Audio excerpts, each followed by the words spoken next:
Hello guys, welcome back to my YouTube channel. At for today's video is meron tayong i-install dito sa Aerox version 2 natin. Ayan.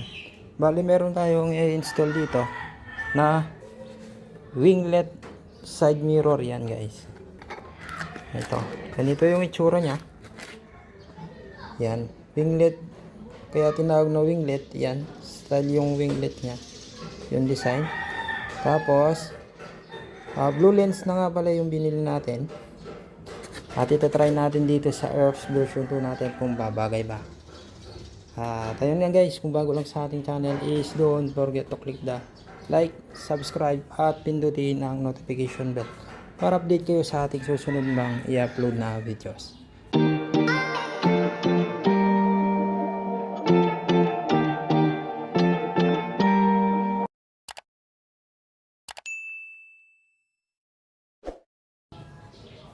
Yun guys, start na natin. Bale, meron tayong gagamitin na tools dito na Allen. Kasi yung bolt niya is Allen. Ngayon, sa side mirror natin yung bracket niya dito is may left and right yan guys. Kaya dapat yung bolt yung lalagay natin is tugma.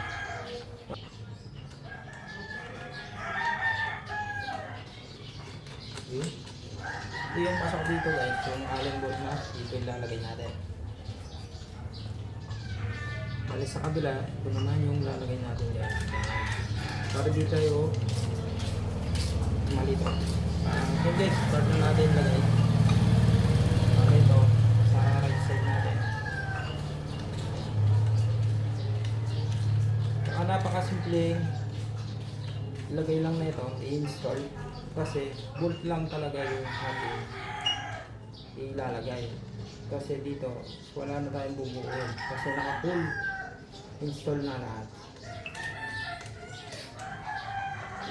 At kapag umorder kayo na ito guys, bukod sa side mirror, may kasama na siyang mga Allen bolt at cover at saka Allen na maliit para sa bolt niya rito.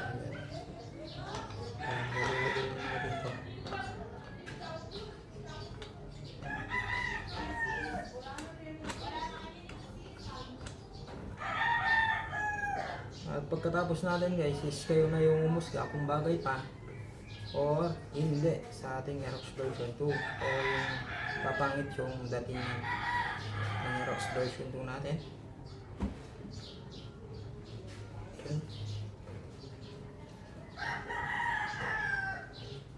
Bali saktong higpit lang yun guys, yung hindi na tayo iikot yung ating side mirror.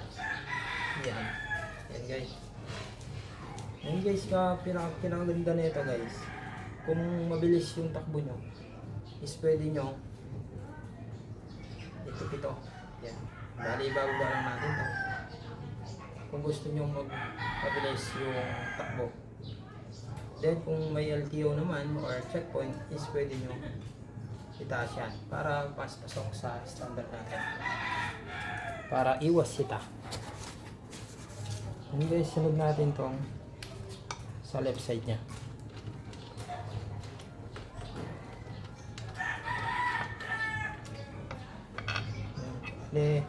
Side mirror, tapos lalagay lang natin yung bolt.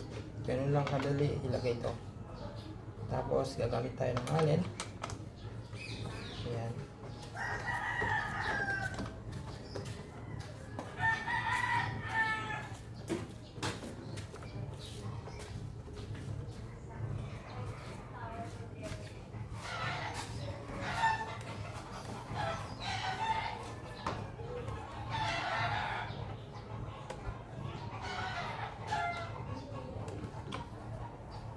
Tayo na nga guys, kung sakto na yung higpit para sa inyo at di nyo na nagagalaw itong kanyang stem is pwede na yan.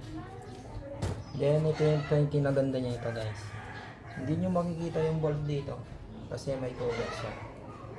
Kaya kapag umulan, hindi sila magpupondo yung tubig dito kasi nakatakip na. Bale rubber nga lang to guys, kaya hindi nasisira masyado. Yan. Yan. Saka napaka daling install lang talaga.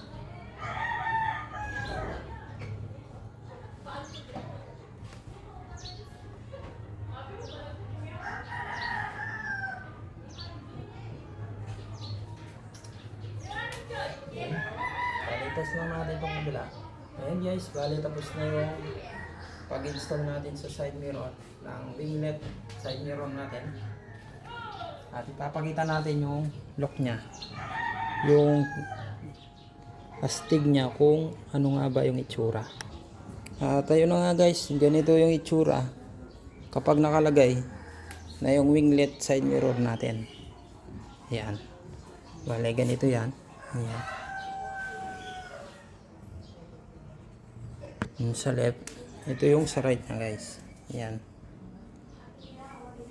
Tapos kung gusto mong ibaba to, yan. Ayan. Tapos yung kabila. Is ganito naman yung itsura niya.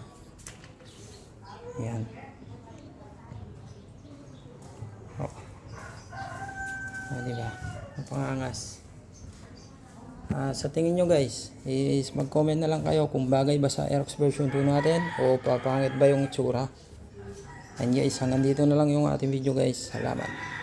At nga pala guys, kung gusto nyo umorder nyan, is lalagay ko na din yung link ng ating product sa comment section.